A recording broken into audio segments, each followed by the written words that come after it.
அஸ்ஸலாமு அலைக்கும் வரஹ்மத்துல்லாஹி தஆலா பரகாத்துஹு. வஸ்ஸலாத்து வஸ்ஸலாம் அலா சைதினா முர்சலிம் வஅலா ஆலிஹி வஸஹ்பிஹி வஸல்லமன் கஸ்ரீமன் கஸீரா. அம்மாபாத். வகால ரசூலுல்லாஹி ஸல்லல்லாஹு அலைஹி வஸல்லம், அகிலத்தின் அருகொடையாம் எம்பெருமானார் முஹம்மது முஸ்தபா ஸல்லல்லாஹு அலைஹி வஸல்லம் அவர்கள் மீதும் சத்திய சகாபாக்கள் மீதும் தாபீங்கள் தபா தாபீங்கள் நாதாக்கள் அவுலியாக்கள் இவர்கள் அனைவர் மீதும் சாந்தியும் சமாதானமும் எங்கெண்டும் உண்டாகட்டுமாக என்று கூறி இங்கு அமைந்திருக்கும் மாணவ செல்வங்களும் நடுவர் அவர்களும் என் நெஞ்சான மணிவான அஸ்ஸலாமு அலைக்கும் வரஹ்மத்துல்லாஹி தஆலா பரகாத்துஹு. எத்தனை துறைகள் எடுத்தாலும் சாதித்தவரை நாம் அறிந்து கேட்டிருக்கிறோம். ஆனால் எல்லா துறைகளிலும் சாதித்தவர் அன்றும் சரி இன்றும் சரி என்றும் சரி அவர் பெயர் என்றும் மறுக்கப்படாது, மறக்கப்படாது. அவர்தான் பேரறிஞர். லட்சோதி லட்ச மக்கள் பின்பற்றி வருகிறார்கள். அவர்தான் பெருமை மிக்க இமாமுனா அபு ஹனீஃபா ரஹ்மத்துல்லாஹி அவர்கள். தமிழ்நாட்டின் பல்வேறு பகுதியில் ஹனஃபி மதுஹபை பின்பற்றோர் வாழ்ந்து வருகிறார்கள். நமக்கு தெரியும்.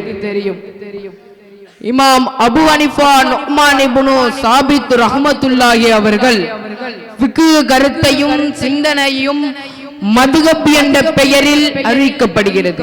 ஹிஜ்ரி 80ஆம் ஆண்டு ஈராக் நாட்டில் கூஃபாவில் அவர் பிறக்கிறார். அவர் சிறு வயதிலிருந்து இதயம் அறிவுடனும் நற்செயல் மிகுந்ததாகவும் பற்று கொண்டவராக இருந்தார். அவர் குர்ஆன், ஹதீஸ், சகாபாக்கள் கருத்துக்களை ஆகியவற்றை படித்து வாழ்க்கையின் யாதொரும் உணர்ந்தவர். பகுத்தறிவு கருணை ஏந்து ஒரு அதிசய ஃபிக்ஹ் முறையை அமைத்தது. அவருக்கு பிறகு அவர்கள் மாணவர்கள் இமாம் அபு ஹனீஃபா ரஹ்மத்துல்லாஹி அவர்கள் கருத்துக்களை துல்லியமாக தொகுத்து பதிவு செய்யப்பட்டது. இக்கவிதை ஹனஃபி இமாமை பற்றி மிக பெரிய தீர்ப்புகளையும் வழிகாட்டுதலையும் தனி ஒரு புத்தகம் எழுதப்படவில்லை.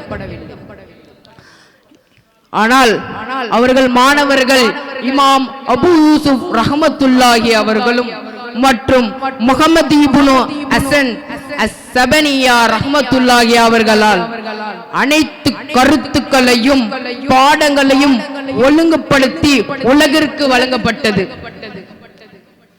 இமாம் அபு யூசுப் ரஹ்மத்துல்லாஹி அவர்கள் இஸ்லாமிய உலகின் முன் அல் குத்துபுல் அவர்கள் ஆட்சி முறையில் ஹனஃபி சட்டத்தை நடைமுறைப்படுத்தினார்கள். இவர் பங்கு மிக முக்கியமானது. அல் ஆத்தர் இப்னு இமாம் அபு யூசுப் ரஹ்மத்துல்லாஹி அவர்கள் மதுஹபில் மிக முக்கியமான நூல்களை எழுதியுள்ளார். இமாம் முஹம்மது ஹசன் அஸ்-ஸபனியா ரஹ்மத்துல்லாஹி அவர்கள் அல் அஸ்ல் கபீர், ஜமுஉல் கபீர் ஆகியவற்றை மதுஹபில் முக்கியமான நூல்களை பல ஆசிரியராக இவர் இருக்கிறார். இவர் தவிர இமாம்கள் மதுஹப் கொள்கையை விளக்கி நூல்களை எழுதியுள்ளார். இமாம் தஹவி, இமாம் சரகி, இமாம் கஸ்ஸாலி, இமாம் சகனி ஆகியவற்றை முக்கியமானவர்கள். இந்த நபரை நாம் நினைவில் கொள்ள வேண்டும். இவர் நூல்கள் உலகமெங்கும் தாருல் உலமாவே அவர்கள் நூல்களை உள்ள அற்புதங்கள் போன்ற மிக விரிவான ஏற்றுக்கொள்ள நூல்களாகும்.